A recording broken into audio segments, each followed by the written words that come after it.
Oi, este é o Conexão.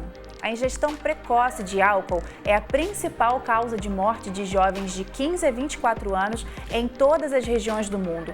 Esta conclusão foi lançada pela Sociedade Brasileira de Pediatria no Guia Prático de Orientação sobre o Impacto das Bebidas Alcoólicas para a Saúde da Criança e do Adolescente.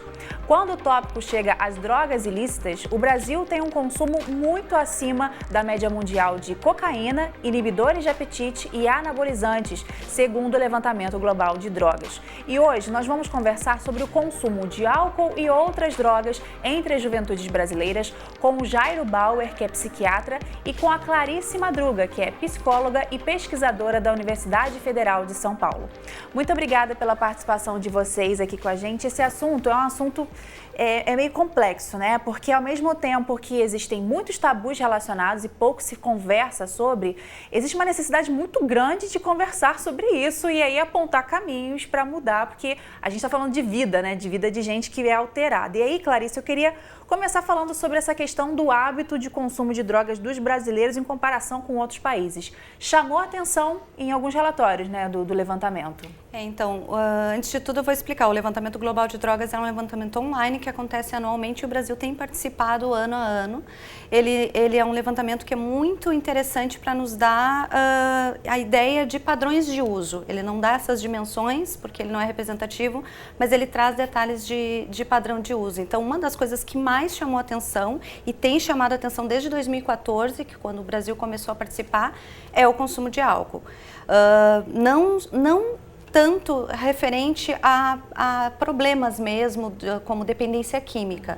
Então, o que a gente vê no levantamento é padrão de uso abusivo, não necessariamente, né, isso decorrendo na dependência, no alcoolismo.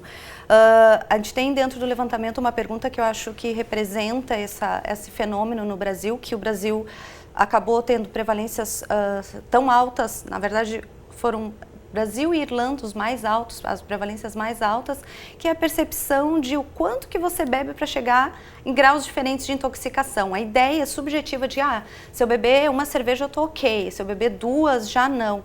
O Brasil ficou com uma média, por exemplo, das mulheres de 7 cervejas brasileiras, né, que são 2 unidades em cada garrafa. Seria só esse nível de consumo que seria o suficiente para chegar na intoxicação alcoólica, ou seja, uma percepção completamente fora da realidade. Deixa eu ver se eu entendi. A pergunta falava assim, quanto que você precisa beber para você ficar... Para você sentir o efeito. O efeito de que você está alcoolizada. Isso, sentir o efeito. Né? Então não é ficar bêbada. E daí tinha quanto que você precisa beber para sentir o efeito, quanto que você precisa beber para ficar alegrinho e quanto que daí você precisa beber para se sentir bêbado. E o brasileiro as mulheres, em maioria, falaram 7 garrafas. 7 garrafas, o que é acima de qualquer... Exato. Caramba. Que é acima de qualquer média de qualquer outro país, com exceção da Irlanda. Apenas da Irlanda, Isso, e por isso que o Adam Winstock, que é o coordenador do levantamento de todos os países, ele apelidou o Brasil de Irlanda Latina, porque a gente conseguiu... também os índices de procura por emergência por beber demais, que é super preocupante. Né? A gente teve um caso aí agora, né, de um menino. É alto no Brasil. Exato, também ficou entre os 5 maiores prevalências. Quando você fala isso, Jairo, me passa assim a sensação de, e é uma coisa que eu acho que o brasileiro cresce com isso, de que existe talvez, eu não encontrei a palavra exata que está aqui na minha mente, mas como se fosse uma glamorização em relação ao ato de beber e até de ficar alegrinho mesmo. Parece que só isso faz o grupo ou aquela pessoa chegar numa felicidade. Você percebe que existe essa questão social relacionada à bebida? Tem, eu acho que tem uma pressão social para o beber e para o beber bastante, né? A gente estava falando aí de 7 garrafas para as mulheres, 2 unidades em cada garrafa, a gente está falando então de 14 unidades, quando a gente costuma falar que o padrão começa a ficar um pouquinho mais preocupante quando o tal do binge drinking, que é beber em excesso num intervalo curto de tempo, para as mulheres a partir de 4 doses. Então a gente está falando de pelo menos 3 vezes o índice maior do que esse. Quer dizer, é muita bebida, né? Quem trabalhou ou quem trabalha em pronto-socorro sabe que assim, boa parte dos atendimentos em emergência que a gente recebe no pronto-socorro tem a ver com consumo ou excesso de consumo de bebida, né? Então é violência, é abstinência, é intoxicação, é coma alcoólico, enfim, uma boa parte do movimento do pronto-socorro tem a ver com esse consumo de bebida, né? E no Brasil tem muito isso que a gente gente está falando mesmo. Tem essa pressão social para se beber bastante, e essa pressão começa muito cedo. É isso que eu ia perguntar. Ainda tem pesquisas que mostram que os brasileiros bebem cada vez mais cedo, né? Crianças, adolescentes na escola, e tanto na escola particular quanto na escola pública, a partir dos 14 anos, todos já tinham, a maioria já tinha experimentado bebida alcoólica com 14 anos, né? Se não me engano, até um dado acho que da pesquisa que a Clarice participou também da Lenad, né, do Levantamento Nacional de Drogas, quase metade dos jovens já tinham experimentado bebida alcoólica pelo menos uma vez na vida antes dos 15. Antes dos 15. Experimentação, mas não era um beber regular. Não era um beber regular. Mas é totalmente preocupante da mesma forma, mostrar o quanto que acaba banalizando. E a gente vê, a gente estava falando antes, né, sobre as crenças, sobre o que é ok, o que não é ok. O que preocupa é que a gente vê pais com essas crenças distorcidas. A gente ouve às vezes pais dizendo assim, não, mas ele bebe aqui em casa, então ele não se expõe, porque pensa nesses riscos relacionados, que é a verdade. Óbvio que ele bêbado na rua vai ser ainda pior, mas é às vezes o desconhecimento que o cérebro do adolescente, quando está em contato com o álcool tão cedo, vai ser afetado de forma permanente. E às vezes dar essa informação para os pais muda tudo. Né? O que vocês acham que leva esse jovem, esse adolescente a beber tão cedo aqui no Brasil, na sua opinião? Eu acho que existe uma questão cultural que tem sido cada vez mais importante e a falta de repertório social. Por isso essas técnicas e esses programas que envolvem habilidades sociais, socioemocionais, são tão importantes. Né? Como que eu converso, como que eu chego numa menina, como que eu me dou em situações sociais que são inicialmente super desafiadoras para um adolescente que está começando a sua identidade como um indivíduo, e que o álcool a gente chama, né, de um lubrificante social. Ele de fato vai diminuir aquele diabinho falando assim, será que eu falei certo? Será que eu falo isso? Será que eu falo aquilo? Ele aquieta isso de fato, só que daí ele vai ter seu custo, né, de fazer. Então eu acho que essa falta de habilidade social está por trás muito disso, e daí culturalmente se culturalmente a gente diz que está ok... e se todo mundo está fazendo, né? Fica muito complicado. Não? Você concorda, Jair? Eu concordo com isso, sim. Eu acho que a gente tem uma questão de gênero interessante também, né? Que, assim, a gente tem ainda muito arraigado aqui no Brasil a questão do machismo, né? E essas masculinidades que a gente fala, masculinidades frágeis, né? Que é aquela história, assim, a pressão do grupo e dos outros meninos, às vezes mais velhos, se para você fazer parte desse grupo, você tem que beber. Se você não beber igual a gente, você não é menino, você não é homem. Então, assim, de um lado tem isso, só que a gente observa também que as meninas, talvez até numa tentativa, né, de equiparar esse comportamento, elas também têm bebido muito, né?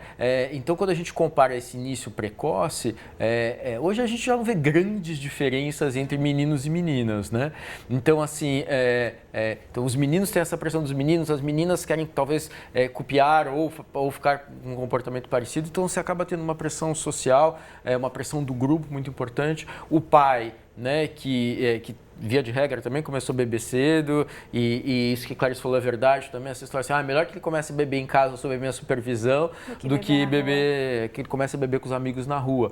Só que ele começa a beber muito cedo, né? E essa questão da formação, do desenvolvimento neurológico da gente, das redes neuronais da gente, a gente cada vez mais a gente sabe que durante a adolescência esse é um processo muito importante, né? Então, não é que acabou a infância, acabou esse desenvolvimento. Esse desenvolvimento continua de uma maneira muito importante durante a adolescência, e se o álcool está entrando aí, a gente vai ter um impacto. Eu queria mostrar que próximo do Carnaval muito se fala sobre a questão da bebida alcoólica, e no ano de 2015 o governo federal lançou uma campanha voltada para os adolescentes. E eu achei interessante até o nome da campanha, que chamou-se Bebeu, Perdeu.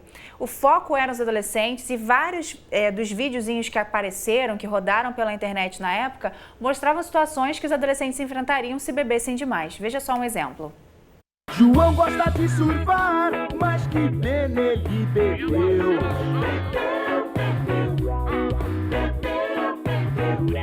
Ele perdeu a maior onda e como se arrependeu. Viu aí?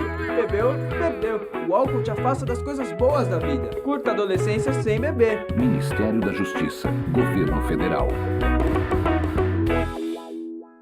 É bem real, né, Lina? Quem já teve uma ressaca sabe disso. Agora, Jair, eu queria te perguntar, você começou a falar sobre a questão neural aqui, quais são as consequências para o corpo dessa criança, desse adolescente, que começa a beber muito cedo? De alguma maneira, a gente sabe assim que qualquer tipo de substância, o álcool aí incluído, né, que começa a ser consumido nessa fase, né, da adolescência, uma fase em que o desenvolvimento neuronal e dessas redes neuronais é tão importante, a gente tem um risco no futuro de ter padrões mais complicados de consumo, de abuso, de dependência. Isso funciona de uma maneira geral com quase todas as drogas e com álcool não é diferente, né? E aí o indivíduo pode passar rapidamente a ter um consumo mais frequente de bebida e a gente tem uma série de evidências que mostram para a gente que esse consumo, começando cedo e se estendendo ao longo dos anos, expõe esse indivíduo a uma série de riscos para a saúde dele, né? Então hoje a gente relaciona o consumo de bebida a alguns tipos de câncer, o consumo exagerado de bebida a alguns tipos de câncer, enfim, alterações, depressão, ansiedade, maior risco de suicídio, problemas de fígado, problemas de pâncreas. Então se a gente for pensar no indivíduo que começou a beber com 15 anos e bebe assim com frequência durante 25, 30 anos, né, ele está expondo o organismo dele a um fator agravante para a saúde, sim, né? E aí, assim, uma série de repercussões como essas que a gente está contando para vocês, né? E aí, inclusive, tem estudos mostrando que não depende tanto do bebê regular, né? Os estudos recentes têm mostrado que não precisa ser tão regular esse uso quando ele é na adolescência para ter esse impacto, mesmo um uso que seria considerado moderado. Por isso que, inclusive, a Organização Mundial da Saúde eliminou o conceito de beber seguro, que antes tinha, porque, na verdade, qualquer nível de consumo vai ter o seu risco agregado. O negócio é que não é para beber. Nessa época da vida não é para beber, tem que esperar, tem que adiar essa experimentação o máximo possível. O máximo que for possível. E aí eu queria passar, a gente começou falando sobre o álcool, nessa segunda parte do programa, falar agora, Clarice, sobre outras drogas, agora sobre as drogas ilícitas aqui no Brasil. Quando a gente pensa nessas drogas ilícitas, quais são as que mais figuram, que mais apareceram no levantamento?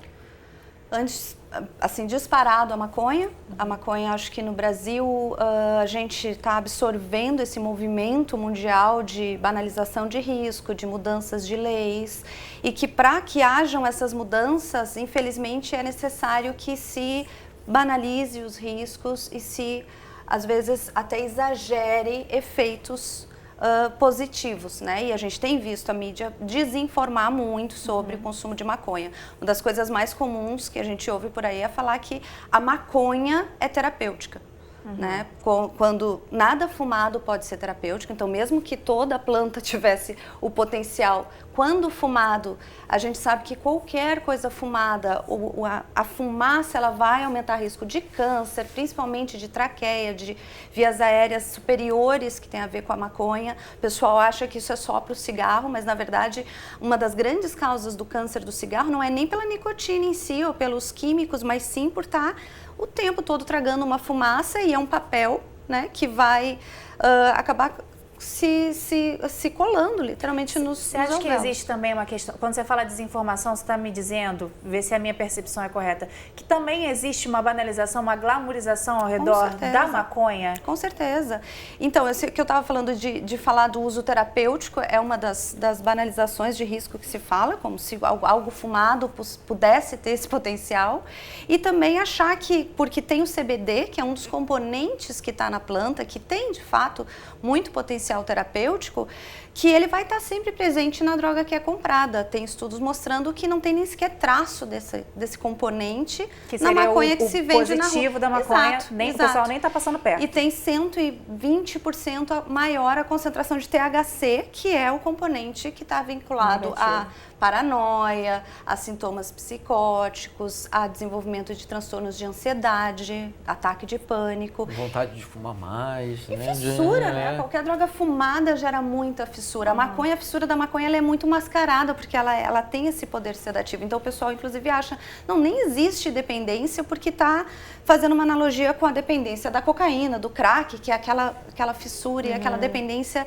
que se manifesta. Que assustam mais também, né? Com certeza, assim, as formas da manifestação assustam mais. Você estava dizendo fora do ar que o tempo que as pessoas estão fumando maconha, né, também é muito longo. Existem pessoas fumando maconha durante períodos longos? Sim, o levantamento global de drogas, esse último que teve em 2018, não, na verdade de 17 para 18, que trouxe esse dado que foi chocante. É o quantas horas do dia os usuários passam fumando, sob o efeito da droga. E o Brasil tem uma média de 12 horas, né? A gente... Não é a média de 12 horas, mas tem uma proporção muito grande de usuários que relatam que estão ficando sob o efeito da droga durante 12 horas do dia. Isso é chocante, né? Então... Descontando as 8 que você devia dormir, é praticamente o dia todo. Né? Passar o dia chapado. Isso é uma dependência. Se a pessoa precisa ficar o dia todo sobre... Sem nenhuma dúvida. É uma dependência, né? Claro. Quando a gente vê isso, Jairo, e aí quando você fala dessa banalização, me vem muito assim, muitas cenas de seriados, de cinema, que banalizam realmente a relação do ser humano, do homem ou da mulher, com algumas drogas, né? A gente vê isso muito no cinema. Qual que é o risco disso? Porque como é que a gente explica para o adolescente que aquilo ali é uma ficção, que na realidade, assim, o fundo é bem diferente, na vida real é bem diferente, né? Pois é. E quando você estava fazendo a pergunta, eu estava pensando um pouco na história do cigarro, né? Porque durante muito tempo a gente, né, o cinema, a mídia, a propaganda glamorizou a questão do cigarro, né? E a gente desconstruiu essa glamorização aí nas últimas 2, 3 décadas, né? E hoje as pessoas fumam muito menos cigarro do que fumavam há 20, 30 anos atrás. A gente tem 10, 11, 12% de fumantes de cigarro no Brasil. E hoje tem muita informação sobre o cigarro, né? Muita informação. Há 2, 3 décadas a gente tinha 1/3 da população adulta fumando, né? Hoje, a Clarice me corrige. 30%. Pois é. A Clarice me corrige se eu estiver errado, mas eu tenho a impressão que hoje entre os jovens, os adolescentes fumam mais maconha do que cigarro, né? Que tem a ver com essa glamorização que acontecia, que tem um paralelo direto, né? Então, assim... as maconhas que a gente tem hoje são maconhas diferentes, foram selecionadas, algumas foram produzidas sinteticamente, outras foram selecionadas, você foi selecionando espécies que tinham uma concentração maior de THC e menor de CBD. Então, assim, meu avô fumava maconha nos anos 60 e ficava bem. Era uma maconha de 50, 60 anos atrás, hoje é uma outra maconha diferente. E não é à toa que a gente tem visto muito mais quadros de depressão, de ansiedade, de quadros psicóticos, tentativas de suicídio, tudo isso relacionado a esse uso mais pesado de substâncias e essa maconha mais, vamos chamar assim, entre aspas, mais forte, né? E aí, passando da maconha para a cocaína, que também chama atenção no relatório, até o valor da cocaína no Brasil, ele se destaca quando comparado com os valores encontrados em outros países, né, Clarice? Eu acho que o que o levantamento global de drogas traz de mais importante em relação ao Brasil é esse fenômeno da cocaína brasileira, que é assustador, é onde a gente se destaca dos outros 20 países que participam, em todos os aspectos negativos. A gente tem a cocaína mais acessível, mais barata, e a que mais acarreta riscos, né? Os índices de procura por emergência em função do uso do Brasil são consecutivamente os mais altos de todos os países que participam. E aí entra também nessa história da mistura da cocaína? Então, a gente infelizmente não tem dados suficientemente científicos para falar isso, porque no Brasil a gente não tem esse hábito, né, de apreensão ser testada. Entendi. Que também é um dos problemas das drogas sintéticas, as pílulas de êxtase, que, né, falam êxtase como se fosse uma droga só, e é uma série de outros sintéticos que daí, como não se testa a droga, acaba não se sabendo o que afinal tinha naquele comprimido. Né? Mesma coisa vale para a cocaína. Mas o que o levantamento nos dá é uma informação preciosa, que é por que você procurou a emergência. E quando a gente olha os sintomas, você vê ataque de pânico, aceleração cardíaca, aumento de temperatura, convulsão, ou seja, convulsão inclusive nem é uma das mais frequentes, o que estaria relacionado com impurezas, né? Mas o ataque de pânico, ansiedade, aceleração cardíaca tem a ver com uma droga forte, tem a ver com seu estimulante muito forte. Então, por mais que se misture, a cocaína brasileira ainda é uma das que não é tão misturada e é mais potente para o usuário. Além de ser mais barata. Além de ser mais acessível. Então, é uma combinação trágica. Né? Outra coisa que eu acho que é importante a gente lembrar também é assim, que muita gente não é um consumidor de um único tipo de droga. Então, no mesmo episódio, o indivíduo pode ali até cheirar cocaína e ter bebido. E essa somação de efeitos de cocaína com álcool, por exemplo, potencializa tudo isso que a Clarice está contando aí pra gente, que são as chegadas, as possíveis chegadas, né? Nas emergências e tal. Que tem tudo a ver com a dificuldade de tratar, né? Quando desenvolve o problema, você, na maioria dos casos de dependência de cocaína, você tem também alcoolismo. né? E daí você tem que lidar com os dois drogas, e faz né? tudo mais difícil. Você começou a falar sobre as drogas sintéticas e são, não sei se vocês têm dados sobre elas, mas assim, a gente tem ouvido falar muito mais sobre várias drogas sintéticas ultimamente. Vocês percebem isso também, assim? Tem surgido droga que você não sabe nem de onde. Você estava me falando aqui antes, não sei se é sintético também, mas você estava falando do solvente, que eu nem sabia o que era também, né?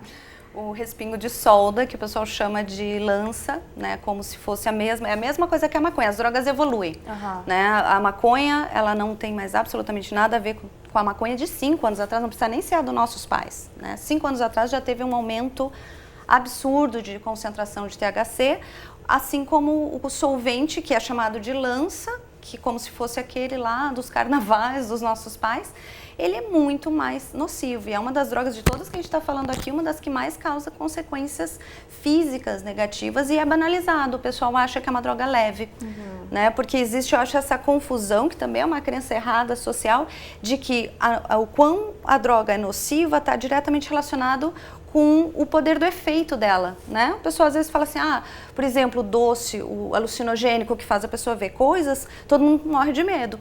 Mas, na verdade, não é a droga que mais causa dano. O álcool, a cocaína causam muito mais dano e as pessoas confundem efeito com quão nociva a droga é. O solvente, ela é disparado uma das mais nocivas, principalmente para o corpo de um adolescente crescendo. Nossa, nem fala. A gente está chegando já na reta final e eu queria apontar agora caminhos, né? E soluções. Você falou sobre políticas públicas e eu queria perguntar, antes das políticas públicas, para a gente encerrar, é preciso entender, Jairo, os motivos que levam esse adolescente, esse jovem a procurarem essas drogas? Eu acho fundamental, né? E aí isso me faz pensar que a gente tem que ter um olhar para a escola, né? Quer dizer, essa questão de álcool e drogas, ela tem que ser feita no ambiente escolar, eu acho que é fundamental, até porque é difícil para o pai, né, fazer essa discussão, e quando ele está fazendo é uma discussão só com os filhos dele, então é legal que isso aconteça na escola. E aí, quando a gente fala de discussão de álcool e drogas, acho que a gente tem que fazer um paralelo com discussão de sexualidade. Não adianta a gente falar só de álcool e drogas, fazer essa coisa descritiva, né? Maconha causa isso, cocaína causa... Assim, a gente... São a riscos. Né? A gente tem que entender também toda essa questão emocional que está por trás. Porque o cara vai experimentar as inseguranças, a questão cultural, o machismo, a masculinidade, enfim... Acompanhar essa pessoa mesmo, né? E aí, Clarice, quando a gente pensa em política pública, o que você diria que é assim, fundamental para começar a pensar sobre política pública em relação ao uso de drogas no Brasil? Eu acho que quando fala de prevenção, a gente pensa de cara no álcool, né? Porque de todos é disparado o nosso maior problema de saúde pública. É a droga que mais causa danos, sem nenhuma dúvida. Então, pensando em prevenção de álcool, o que se sabe, não sou eu dizendo, são milhares de estudos em vários países, é que a política, a restrição, a regulamentação, ou seja, as políticas públicas, elas têm muito mais poder de prevenir o abuso e o uso precoce do que qualquer outra ação. Sim, a escola é importante, né? A escola, inclusive, eu vou adicionar, ela também tem essa possibilidade de agregar o pai e de instruir o pai para ele ter mais conhecimento para ser, né? A gente fala de habilidades parentais, mas um país que não tem restrição de ponto de venda, não tem regulamentação de como vende, que agora, carnaval em São Paulo, você via mais isopor vendendo cerveja que folião em alguns blocos. É absurdo a distribuição de licença exagerada, a não fiscalização dessas licenças depois que acaba o carnaval, que era uma licença, então não existe uma política, né? Que era para ser temporária, acaba não sendo, e daí você tem mais disponibilidade, você vê o menino que estava no bloco depois na esquina da escola, que inclusive é contra a lei, existe uma lei que restringe o raio da escola para venda. Isso não é fiscalizado. Então, não só mudar as políticas que estão aí, fazerem elas mais restritas, por exemplo, gerar uma licença para vender álcool. O Brasil é o único país que não tem licença para vender álcool. Padaria vende álcool, banca de jornal vende álcool. Isso, quando se fala no exterior, em qualquer país, as pessoas ficam chocadas, porque como assim que qualquer estabelecimento pode vender álcool? Sim, no Brasil, sim. Não existe uma política de licenciamento que possa treinar, inclusive, a pessoa a pedir uma identidade, saber a idade. Então, essas ações, elas são urgentes. né? E daí sim, educação, advocacy, que a gente chama, né? De fazer a população entender os danos. E acho que passar mais informação, porque acho que o que está faltando é as pessoas entenderem o que elas estão consumindo também, né? E sair dessa banalização também. Eu quero muito agradecer, adorei conversar, dava para conversar mais 25 minutos aqui só para poder entender mais tudo isso que vocês têm. Muito obrigada, viu, por participarem aqui com a gente. Voltem sempre ao Conexão. A você de casa também, eu agradeço pela sua companhia. Se você quiser rever essa ou outras entrevistas, você já sabe, é só acessar o futuraplay.org. Muito obrigada, um beijo e até a próxima.